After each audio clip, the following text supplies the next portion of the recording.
Halo, saya Budi dari Asbudi, 13 tahun di industri asuransi dan hari ini saya mau bicara jujur tentang sesuatu. Ada 5 mitos tentang asuransi penyakit kritis yang beredar luas dan yang membuat banyak orang akhirnya tidak memiliki perlindungan yang mereka butuhkan di saat yang paling kritis. Saya tidak akan menghakimi siapapun yang percaya mitos ini, karena saya mengerti kenapa mitos-mitos ini masuk akal secara logis, sampai kamu melihat fakta yang sebenarnya. Jadi kita akan bantah satu persatu. Siap? Mari mulai. Mitos pertama yang paling sering saya dengar adalah masih muda, belum perlu asuransi penyakit kritis. Ini masuk akal secara intuitif.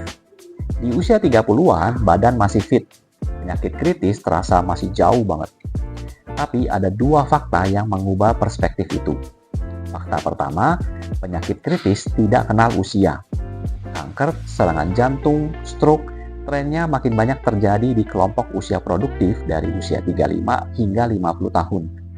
Gaya hidup modern, stres tinggi, pola makan, semuanya berkontribusi. Fakta kedua yang lebih krusial, premi asuransi penyakit kritis dihitung berdasarkan usia dan kondisi kesehatan kamu saat mendaftar, bukan saat kamu klaim. Artinya, daftar muda dan sehat, premi lebih murah, berlaku selamanya. Menunggu berarti premi lebih mahal saat akhirnya harus daftar. Plus, resiko ada kondisi kesehatan baru yang mempersulit proses. Kamu tidak beli payung saat hujan, kamu beli saat masih cerah. Kondisi terbaik kamu adalah hari ini. Mitos kedua pasti mahal dan tidak worth it. Pertanyaan saya selalu, mahal dibandingkan dengan apa? Coba kita lihat dari perspektif leverage. Pertama, premi bulanan asuransi penyakit kritis. Untuk ilustrasi, katakanlah di kisaran 1-2 juta per bulan untuk usia 35 tahun. Dan ini memberikan perlindungan yang aktif hari ini. Bandingkan dengan menabung sendiri. Untuk terkumpul 500 juta, kamu perlu nabung sekitar 4 juta per bulan selama lebih dari 10 tahun. Dan selama proses itu, kamu belum terlindungi loh. Sekarang bayangkan skenario sebaliknya. Kamu tidak punya perlindungan, kena penyakit kritis, recovery 2 tahun, income stop total. Total kerugian finansial yang mungkin terjadi bisa jauh melampaui total premi yang kamu bayar selama bertahun-tahun. Worth it atau tidak? Kamu yang putuskan. Tapi putuskan berdasarkan angka yang sebenarnya, bukan perasaan. Mitos ketiga, klaimnya pasti ribet dan susah cair. Saya mengerti dari mana stigma ini berasal. Ada pengalaman buruk dengan asuransi di masa lalu yang membentuk persepsi ini.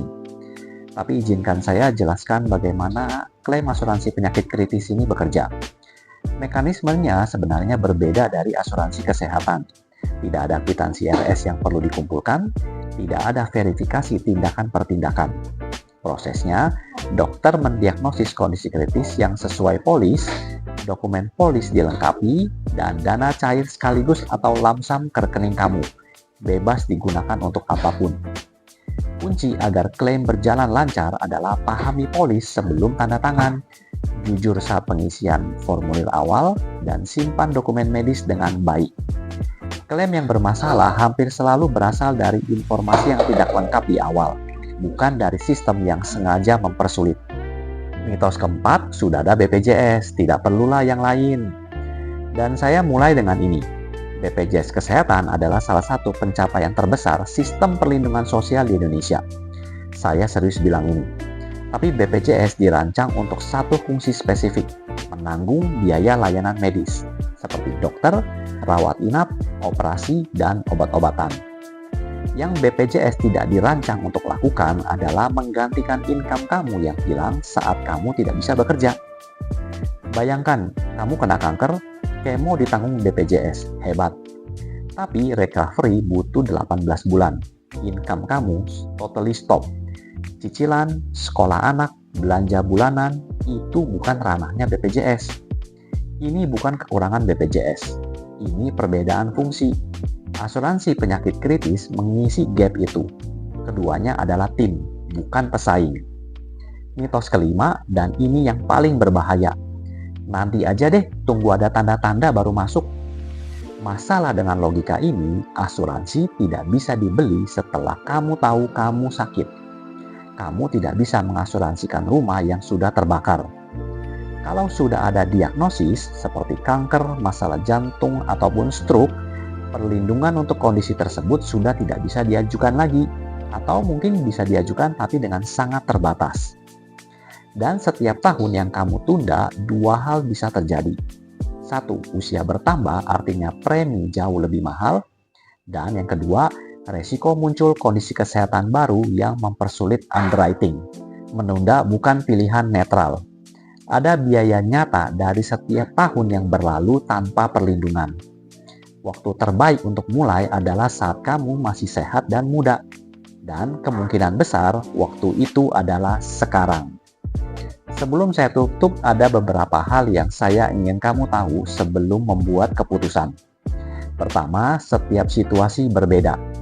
Usia, kondisi kesehatan, tanggungan, gaya hidup, semua mempengaruhi produk dan coverage yang paling tepat untuk kamu. Kedua, jangan beli karena takut. Beli karena kamu memahami apa yang kamu lindungi dan mengapa itu penting. Ketiga, tanya sebanyak mungkin sebelum tanda tangan. Advisor yang baik akan dengan senang hati menjawab semua pertanyaan kamu, termasuk tentang pengecualian dan keterbatasan produk.